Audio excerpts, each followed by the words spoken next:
There you are playing Stardew Valley. All of a sudden, you're a farmer. You didn't ask for this. You didn't choose this.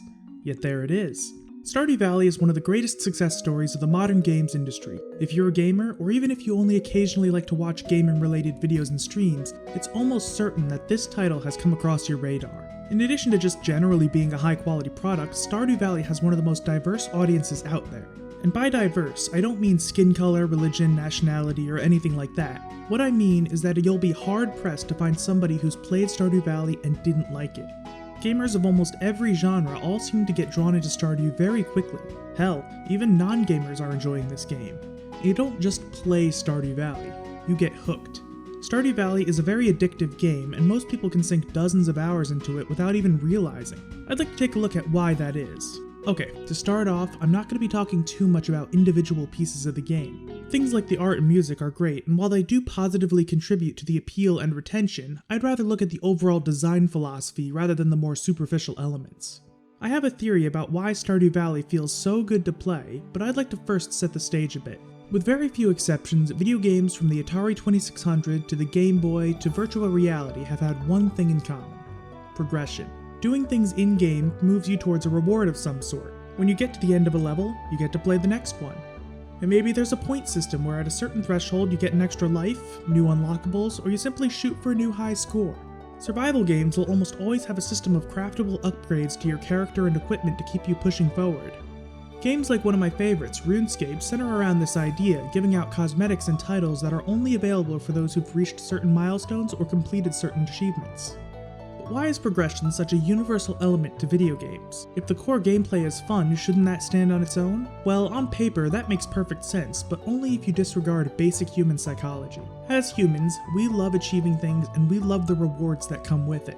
We get a dopamine rush when we successfully accomplish something, and it's even better when we get a reward, even an intangible one such as gratitude. Video games have taken advantage of this since the very beginning, and I believe that in recent years, developers have begun to truly understand how progression can attract and retain an audience. Enter idle games, a genre completely different from anything that came before. Idle games are identified by the fact that you can generate resources, points, or game progress passively, even while the game is closed. You can see a myriad of idle games on the App Store and Google Play that are absolutely littered with microtransactions, but I'd like to go back a little bit further. Back to the first idle game to get widespread popularity, long before developers realized they could aggressively monetize this format. Cookie Clicker. The concept is simple. Every time you click, you get a cookie. You can spend cookies on various upgrades that all work together to increase the rate you get cookies and to generate them passively. This process continues, and before long, the numbers start to get ridiculously large.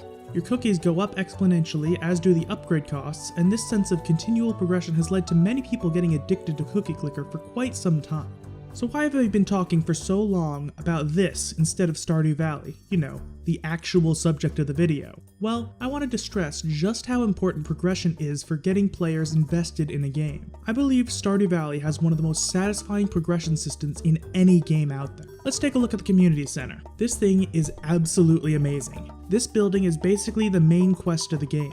By depositing sets of items, you get reward bundles, which usually contain something moderately useful. Once you get all the bundles in a section, that part of the building is restored and you get a big unlock. For example, completing the pantry will unlock the greenhouse on your farm, which allows you to grow crops out of season and even in the winter. Completing the vault will repair the bus, allowing you to travel to the desert, which contains a variety of endgame items and content. And to get the items required for these bundles, you for the most part have to either find them or, more commonly, make them. You see, while in-game money is an important aspect of Stardew Valley, it doesn't act as a shortcut like it does in many other games.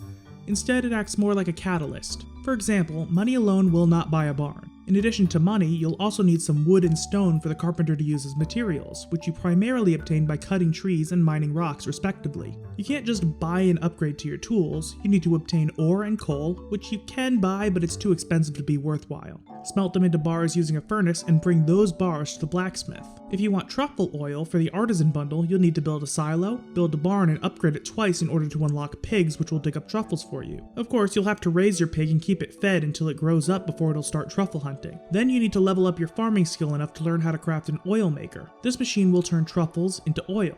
To make it, you'll need slime, hardwood, and a gold bar. To get slime, you need to kill slimes. To get the gold ore needed for a gold bar, you'll either need to pay too much at the blacksmith or journey into the mines. To get the hardwood, you'll need an upgraded axe so you can chop one of the stumps or large logs either on your farm or in the secret woods. Then, once you've made your oil maker, you simply throw a truffle in there and you'll have your oil after a few minutes. Going through this process makes the end result much more satisfying than if you could just simply skip all that and just repetitively grind for money until reaching the arbitrary level needed to buy whatever you need. This also plays into another factor that makes Stardew Valley so addictive and fun. The goals are both incremental and varied.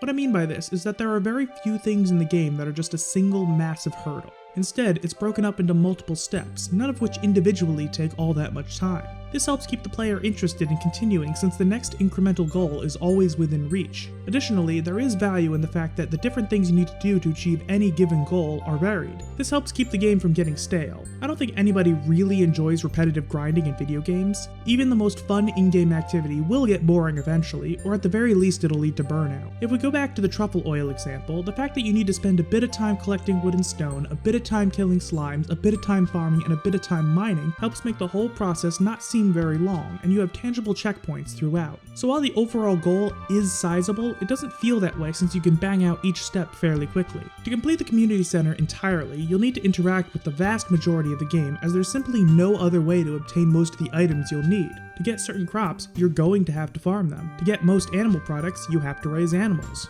Want to complete the fish bundles? Well, you'd better bust out your fishing rod.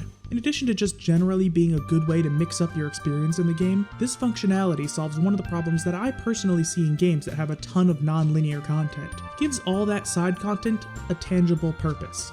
Fruit trees are the easiest way to get some of the items you'll need for the artisan bundle, and so they're worth planting. Without that, it would be hard to justify planting them from a gameplay perspective since there are other crops that are objectively superior when it comes to in-game profit. Similarly, this was one of the factors that convinced me to get animals in my very first playthrough, despite the fact that animals kinda sucked until the developer later buffed them. I was limiting my immediate ability to make in-game money because of the promise of completing the community center, but in the end, I had a better time in the moment and overall. There are very few in-game activities and items that don't serve a larger purpose, and I think that's one of Stardew Valley's greatest strengths. It also synergizes exceptionally well with the progression system I've been praising all video. And there is one more thing I'd like to briefly mention. When I was in the middle of writing the script for this video, I ended up watching a really neat video by a user called Rasputin, where he had his wife, who is not a gamer, play a variety of video games. Link for that will be in the description. In the video, he found that a lot of the video game knowledge that's second nature to most people who've been gaming for years is entirely alien to non-gamers. For example, enemy health bars, waypoints, minimaps, stamina bars, and non-linear level design were all very difficult for his wife to pick up and led to her being frustrated at times. So why am I talking about this video in particular? Well, it relates to a point I briefly touched on earlier, but until I watched Rasputin's video, I didn't realize how significant it is. You see, Stardew Valley has ridiculous mass appeal, and even non-gamers have been getting into it. That's really interesting to me. Stardew Valley has quite a bit of depth, so on reflection, I can understand why so many different types of gamers love it, but I'm having a tough time determining why so many non-gamers love it as well. I have some theories, but they aren't really fleshed out yet, and to be honest, I think this is the type of topic that deserves its own video. Let me know if you want me to do that video. I just thought that it deserved a little bit of notice, even though I haven't yet begun to truly wrap my head around it. So there you have it. Stardew Valley is the heroine of video games. Anyone can get hooked, and once you start, it's really hard to stop. This game is something special, and as a lifelong lover of video games, it warms my heart to see so many people filled with wonder and excitement over this lovely indie gem. Thanks for watching. If you liked this video, please consider liking it and subscribe if you want to see more. And of course, leave a comment if you want me to make that video about why Stardew Valley is so appealing to non-gamers. If there's enough interest, I will definitely do it. So, with that all being said, thank you all for watching, and I'll see you next time. Can you make my world